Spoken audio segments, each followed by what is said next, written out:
My stepmom blamed me for stealing, and my dad kicked me out with no proof. I ended up homeless while she took over the house, but I knew who was lying, and they had no idea what I would do next. I didn't see it coming. Honestly, I wish I had. Maybe then I could have done something before it all went sideways. But hindsight's a cruel kind of clarity. My name's Tyler. I'm 19. And this is the story of how I went from being my dad's pride and joy to being kicked out into the night with nothing but a backpack and a broken heart, all thanks to the woman who showed up smiling with banana bread and ended up stealing more than just our money.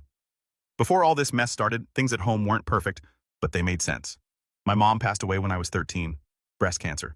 It hit hard, obviously, but Dad and we stuck together. We were this little team. He worked a lot construction supervisor, long hours, early mornings, but every Sunday morning, without fail, he made pancakes from scratch. Said it was Mom's recipe. Even though I was pretty sure he added way too much cinnamon, still it became our thing, just us laughing over burnt pancakes, arguing about whether to put blueberries in them. That kind of stuff sticks with you. After a few years, things settled. I got a part-time job at a local car wash, started saving for a used truck, made decent grades, nothing crazy. Dad would occasionally go on dates, but nothing ever stuck. And then when I was about to graduate high school, he met her. Lisa, the woman who would eventually turn our lives upside down. Lisa was charming. I'll give her that. She had this practiced warmth like she'd been rehearsing for the role of perfect girlfriend her whole life. She laughed at all of Dad's jokes, complimented the house, even brought over food the first time she came for dinner. I remember it clear as day. Chicken pot pie salad with homemade dressing and banana bread. Dad was hooked. Me, not so much. Something about her felt performative, like she was trying too hard to be seen as harmless. And when I offered to help her carry the dishes back to her car, she smiled and said, "Oh, that's sweet of you, Tyler. Your dad said you were the helpful type." That comment shouldn't have stuck with me, but it did because I never told her that. Dad must have. And that meant they'd been talking more than he let on. Things moved fast after that. She was suddenly everywhere, dropping off lunch at his worksite, helping him organize the garage, aka throwing out stuff I'd helped him build, and staying over more nights than not. Within 3 months, she had a toothbrush in our bathroom and a drawer in his bedroom. I tried to stay out of the way, not in a sulking, dramatic teenager kind of way, just cautiously distant. I didn't dislike her yet, but she wasn't my mom, and something in my gut told me she knew that and liked it that way. Then she moved in. It wasn't some big announcement. Just one day I came home from my shift and saw her car in the driveway. The next, there were 2 suitcases by the stairs. Dad didn't even sit me down to talk about it. He just casually mentioned over dinner, "Lisa is going to stay here full-time now. We've been talking about it, and it just makes sense." I nodded, chewed my food, and kept my mouth shut. But inside, something twisted. He said, "We've been talking." Not once had he included me in that decision. It wasn't my house, sure, but I'd grown up there, lived there longer than Lisa even knew our last name. It felt like I was being sidelined in my own home. Things started shifting after that, slowly, at first subtle stuff. My toothpaste was gone from the upstairs bathroom, replaced with some organic mint-free whitening paste that tasted like chalk. My cereal replaced with granola and almond milk. The living room TV, which Dad and I used to binge old action movies on, was suddenly always stuck on HGTV or reality shows about flipping houses. Lisa would smile and say, "Oh, Tyler, you've got to expand your tastes," but it didn't feel like expanding, it felt like erasing. Then there was the laundry. I'd always done my own ever since I was 15. It wasn't a big deal. But one day I came home and my clothes were folded badly and stacked on my bed. Half of them were shrunken or wrinkled beyond saving. When I asked Lisa not to touch them, she looked offended. "I was just trying to help," she said with a pout. "Some gratitude would be nice." Dad took her side, of course. "She's just trying to make this place feel like home," he said. "Maybe loosen up a little." I tried for Dad. I really did. I told myself it was temporary, that eventually the novelty would wear off and things would settle back to some kind of normal. But Lisa wasn't settling. She was taking root digging and rearranging furniture, repainting rooms, suggesting I maybe think about getting a place of my own now that I was an adult. That one stung. Dad brushed it off like a joke, but her tone was serious. I knew it. Then the money started disappearing. Not a lot at first, just small things. A $20 bill I'd tucked into my wallet went missing. A gift card to a burger joint I was saving vanished from my drawer. I thought I was being forgetful or careless. Maybe I dropped it. Maybe it slipped behind the dresser. But then I overheard a phone call. Lisa in the kitchen whispering urgently about being a little short this month and promising to figure something out. When I stepped in, she hung up so fast it made my head spin. Still, I said nothing because what could I say? I had no proof, just a gut feeling and a growing sense of dread. Things escalated during spring break. I had a few days off and picked up extra shifts at the car wash. I was saving up for a laptop, nothing fancy, just something decent for college. I'd been stashing the cash in an envelope hidden inside a copy of Dune on my bookshelf. Not exactly Fort Knox, but I figured it was safe enough. I hadn't told anyone about it. One afternoon I got home, went upstairs to count my stash, and it was gone. All of it. Every single bill. I stared at the empty envelope, heart pounding, throat dry. I checked the book again, ripped apart my room. Nothing.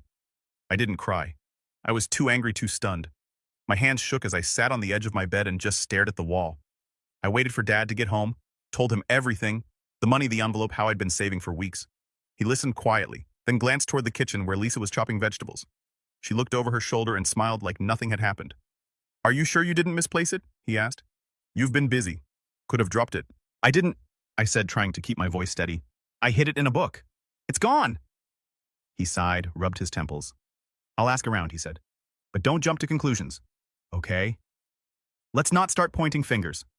I wanted to scream, but I didn't. I just nodded and went back upstairs, fists clenched.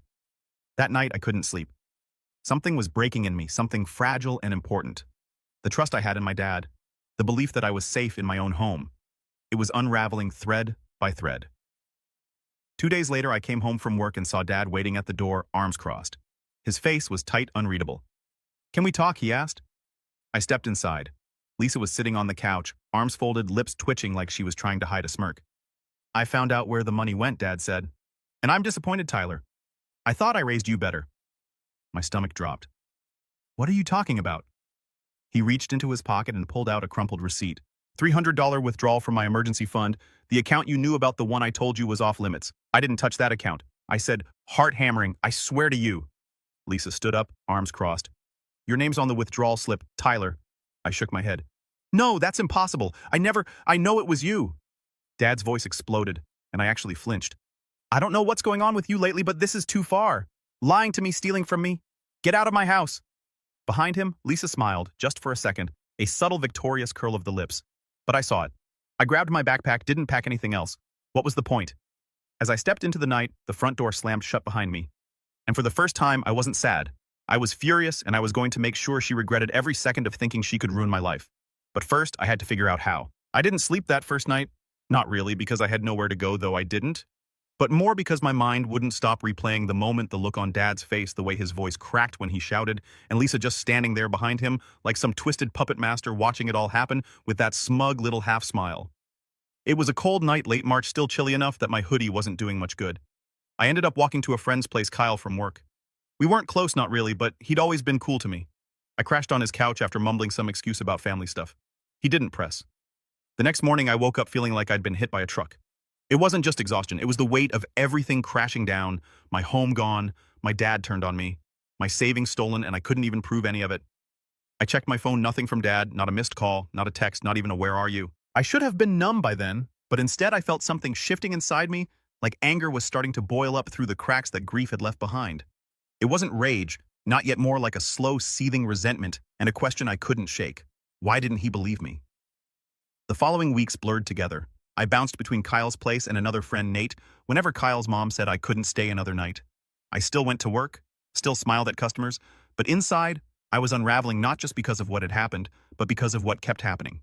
Dad didn't reach out at all, but Lisa, she made sure I knew exactly what was going on. It started small. A random Venmo notification popped up on my phone. Lisa had sent me $2 with the caption, "For your honesty." I blocked her immediately. A week later, I bumped into my neighbor, Mr. Daly, while walking home from my shift. He raised an eyebrow and said, "Hey, your stepmom told me you moved out to focus on school. Said things were going great." I laughed in his face, not on purpose. It just came out bitter and sharp like a reflex. Then I muttered something about different stories, I guess, and kept walking. But it didn't stop. One night I saw Lisa had posted on Facebook a picture of my dad's truck in the driveway, new flowers planted by the mailbox. The caption, "Finally making this house a home again." And there he was in the background, Dad smiling, holding a rake, like some backyard hero. Like nothing had happened. Like I never existed. That night was the first time I cried, not a few tears. Ugly, quiet sobbing in the back of Kyle's garage, curled up behind the tool bench so no one would see. I didn't even know what part hurt more, the betrayal, the silence, the fact that I still missed Sunday pancakes like a pathetic kid.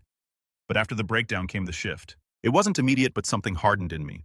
I stopped checking my phone for messages that weren't coming. I started picking up more shifts. I saved every dollar. If I was going to survive this, I had to become someone else, someone who didn't need anyone, especially not a man who chose lies over his own son. Then came graduation. I wasn't even sure I'd go at first. What was the point? But my guidance counselor, Miss Rayner, practically begged me to walk the stage, said it would be a moment of closure. Closure. Funny word. Still, I borrowed a gown from a senior who dropped out and showed up. The ceremony was long and boring. I didn't hear most of it, but when my name was called and I stepped onto that stage, I scanned the crowd out of habit. And there they were, Dad and Lisa sitting in the second row smiling. I froze for half a second, just long enough for it to register. Lisa had on this huge sun hat like we were at a horse race. Dad wore a shirt I got him for Father's Day 2 years ago. The irony didn't even feel poetic, just sad. After the ceremony, I dipped out the back, didn't want the awkward hugs or fake congratulations, but as I was walking away, I heard footsteps behind me. Tyler. Dad's voice. I turned slowly. He looked older than I remembered, tired like life had hit him in the face but forgot to tell him why.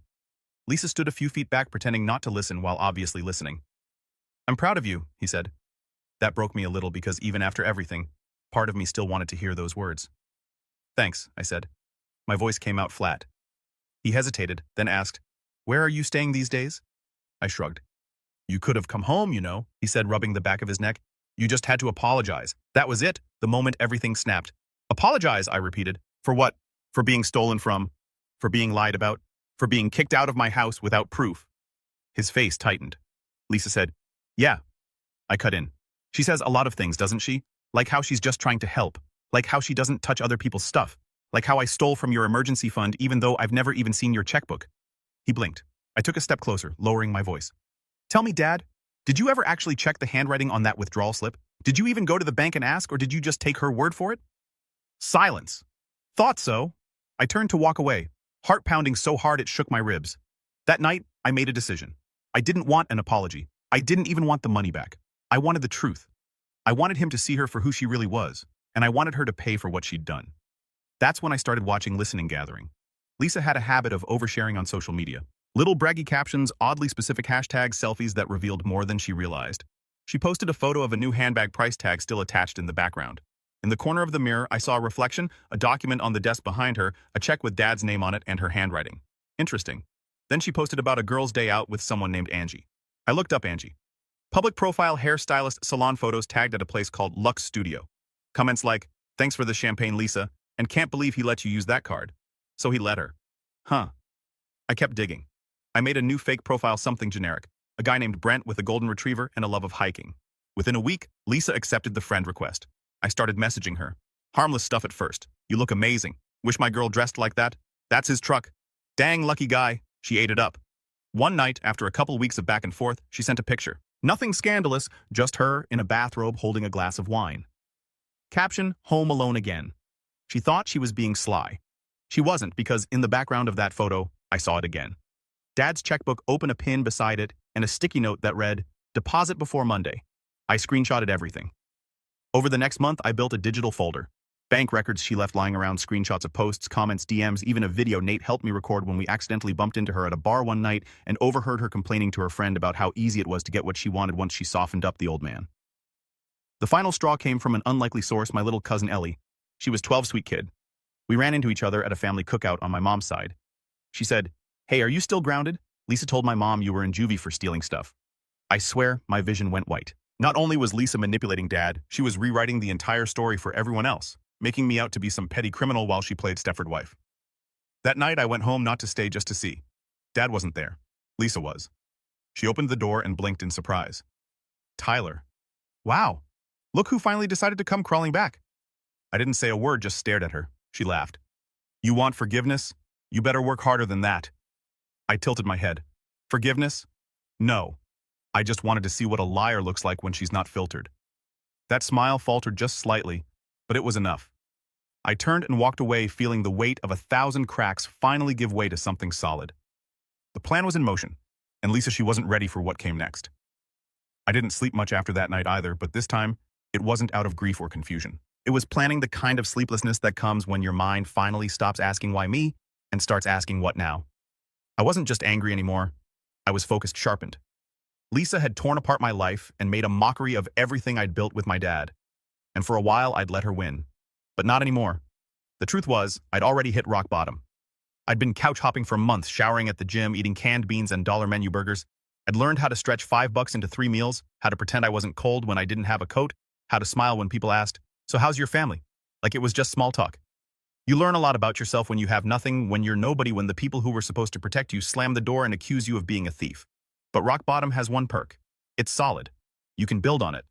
And that's exactly what I did. It started with a job offer. Kyle's uncle owned a mobile mechanic business, one of those trucks that drives to your car when it breaks down, and he needed someone to do grunt work, clean tools, organize parts, pick up lunch, that kind of thing. It wasn't glamorous, but it paid more than the car wash, and I could do it after hours and on weekends. I said yes before he finished asking. For the first time in months, I had steady income. Then Nate's brother moved out of his apartment and offered me a room. The rent was rough but manageable. It was a dingy two-bedroom with cracked tiles and a fridge that hummed like it was possessed, but it was mine. I bought a used mattress off Craigslist and carried it up the stairs myself. That night, lying on the bare floor with nothing but a pillow and the hum of the fridge for company, I felt something I hadn't felt in a long time. Hope. I kept working every day, long hours, double shifts, pouring everything I had into rebuilding. I didn't party, I didn't waste money. I got used to being alone, to walking to the corner laundromat and reading car manuals while my clothes tumbled. I stopped checking social media, I unfollowed Dad, blocked Lisa, deleted Facebook altogether. I didn't want to see their smiling faces pretending everything was perfect. I didn't need that poison anymore. And slowly things got better. I started doing small repairs on the side. Word got around that I was good with brakes and oil changes and didn't overcharge like some shops. People paid cash. I saved every penny. I learned more about engines, about timing belts, about how to rebuild a carburetor. I watched YouTube videos at night and practiced on junk parts during the day. Every dollar I saved felt like a brick in a wall I was building between me and the past. After about 8 months, I bought my first truck, a beat-up 2004 Ford Ranger with a rusted bumper and a cracked windshield. But the engine purred like a cat after I spent 2 weeks fixing it. I named her Grace. Don't ask me why. She just felt like a Grace. The truck changed everything. Suddenly, I wasn't limited to where I could walk or catch a bus. I could take jobs farther out, help people stranded on the highway, haul parts, move furniture. It made me feel capable again, independent, like maybe I wasn't just some angry kid kicked out by his dad. Maybe I was something more. One night, while working on a client's car, the guy asked how I learned so much. Trial and error, I said, tightening a bolt in YouTube. He laughed. You ever think about opening your own shop? I shrugged. Someday, maybe. He looked me dead in the eye. You've got the hands for it. Real work hands. But more than that, you've got the look of someone who's got something to prove. That stuck with me. From that day on, I started treating every job like it was my business. I showed up early, brought my own tools, left things cleaner than I found them. People noticed. Word of mouth grew. Tips got bigger. Repeat customers became regulars. I even got a basic Wix website up with the help of Nate's girlfriend. It was nothing fancy, but it gave me a name. Tyler's On-Site Auto Repair. Not the flashiest, but it was mine. While the business slowly gained traction, something else started to change. Me. I didn't see it at first, but others did. Kyle told me I didn't flinch anymore when people mentioned home. Miss Rayner from high school emailed me a scholarship form for trade school and said, "You're not who you were last year. You're stronger now, more grounded." And I felt it too. I wasn't the same kid who begged his dad to believe him. I didn't need him to anymore. But that didn't mean I forgot. See, while I was rebuilding my life, I never let go of what Lisa did. I never let go of the screenshots, the voice messages, the paper trail I'd quietly assembled. Every few weeks, I'd update the folder. I called it Lies and Receipts. It lived on a flash drive I kept in a small lockbox beneath the passenger seat of Grace, just in case. Then came the reunion. It was a barbecue hosted by my mom's side of the family. I hadn't seen most of them in over a year. After everything with Dad, I'd kind of fallen off the grid. But Aunt Camille called one day and said, "Ty, it's time. You don't have to say anything. Just come eat ribs and let people hug you." I said yes. When I showed up, people stared, not in a bad way, just surprised. I'd put on some muscle since working with tools every day. I wasn't lanky anymore. My hair was longer, my posture straighter. Ellie ran up to me and said, "You look like a grown-up now." I laughed and mussed her hair. The day was perfect, sunny, warm, good food, loud laughter. For a while, I forgot the bitterness. I forgot Lisa. I forgot the pain. I just felt human. But that didn't last long because just as I was biting into a corn cob, I heard someone say, "Oh, wow, Tyler's here." I turned and there they were, Dad and Lisa. He looked older than before, grayer. He'd lost weight too, but not the good kind. Stress clung to his face like a second skin. Lisa, on the other hand, looked as radiant as ever. Red dress designer sunglasses, perfectly curled hair like she was auditioning for some real estate reality show. We made eye contact. She smiled, not the soft kind smile she used on everyone else, the "I know you know, but you can't prove anything" smile, the "I'm still here, and you're still out in the cold" smile. But this time, I didn't look away. Later, I overheard her talking to my uncle something about renovating Dad's kitchen, how he finally agreed to let her handle the finances, and how it was a miracle things turned around after such a rough patch with Tyler. I didn't interrupt. Not yet. I just sat under the patio umbrella and let the words wash over me like gasoline because I knew the spark was coming. A few weeks after the reunion, I got a message from my bank, one of those routine fraud alerts. Someone had tried to open a credit card in my name. I froze. I never gave anyone access to my info, never applied for a card, never even gave out my social security number except at work. I called the bank, answered all the security questions, asked where the request came from. The rep was polite. "It looks like it was done online, sir. We flagged it because the address associated with the application didn't match your file." "What address was listed?" A pause. Then she read it aloud. "My old home address. Dad's house. Lisa's house." I sat there in silence, phone pressed to my ear, as the puzzle pieces rearranged themselves into something bigger, something darker. This wasn't just about stealing from me once. This was about erasing me, replacing me, hijacking my identity. That night, I opened the lies and receipts folder. I stared at it for a long time. And then, I made a copy. The storm was coming, and this time, I wasn't going to run from it. I was going to walk straight into the eye, and I wasn't leaving until the truth ripped through everything they built on my back. You ever feel a switch flip inside you, like something that had always been holding you back, some last sliver of doubt or fear just burns out, and suddenly, you see everything clearly? That's what happened the moment I heard my old address come out of the bank rep's mouth. Not because I was surprised Lisa would stoop that low. At this point, I'd come to expect snakes to slither, but because she'd made a mistake, a big one. She stopped being subtle. She got comfortable. And when people like Lisa get comfortable, they stop covering their tracks. And that was her first real misstep.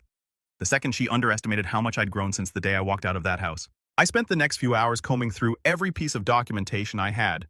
Not just the screenshots and DMs, but the bank statements. I'd saved the photos from her Instagram, with dates visible, the audio Nate helped me record at the bar. Everything. I organized it all, built a timeline, matched each suspicious withdrawal with corresponding receipts, purchases, or gifts Lisa flaunted online. It was painstaking but weirdly satisfying, like tightening bolts on an engine. Each detail locked into place with a satisfying click. Once I was done, I loaded it all into a clean Google Drive folder and locked it behind two-factor authentication. I wasn't about to risk losing this. This was the setup, and I wasn't rushing it. I wasn't the angry kid anymore. I wasn't going to storm into Dad's house and throw the laptop on the table screaming, "See, I told you." I'd already been there, already lived that scene, and I knew how it ended. He wouldn't hear me, not if it came from me. But if it came from someone he trusted, that was a different story. So I started thinking, who did Dad still listen to? That list was short. His older brother, Uncle Ron, stood out immediately. He and Dad had always been close, grew up fixing cars together, served in the Navy around the same time. Ron was old school, suspicious of drama, allergic to gossip, but deadly serious when it came to loyalty and respect. He always had this way of making Dad feel like a little kid again, but in a good way, like someone you didn't want to disappoint. And best of all, Ron never liked Lisa, not from day one. I hadn't spoken to him in over a year, but I took a chance and called. He picked up on the third ring. "Tyler." That caught me off guard. "Yeah. How'd you know?" "You're the only kid I know who still calls instead of texting," he grumbled. "What's going on?" I hesitated, then said, "You got time for lunch?" We met at a diner near his workshop. He looked a little grayer than I remembered, but his handshake still crushed mine like a vice.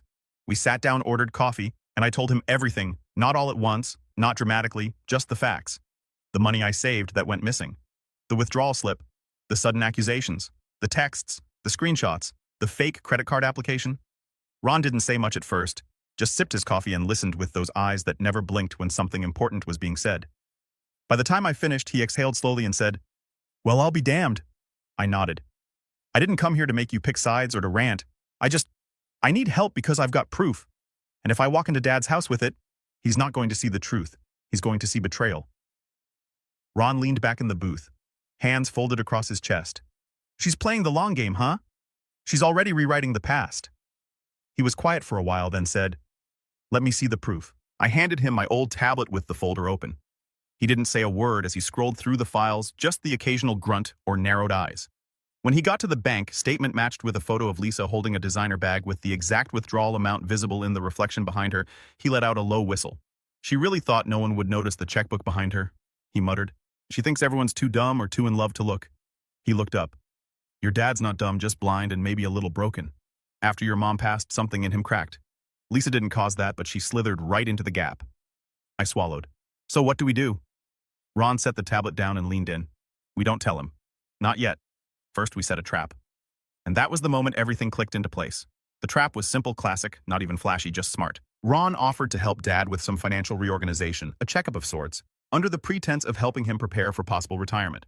Dad had been talking about slowing down anyway, and Ron played it perfectly, said he'd hired a financial advisor who could help streamline everything, bank accounts, investments, spending patterns. Dad took the bait. Lisa, from what Ron told me later, looked like she'd swallowed a lemon. The advisor Nate's cousin Maya, she'd just passed her CPA exams and owed me a favor after I helped fix her car for free.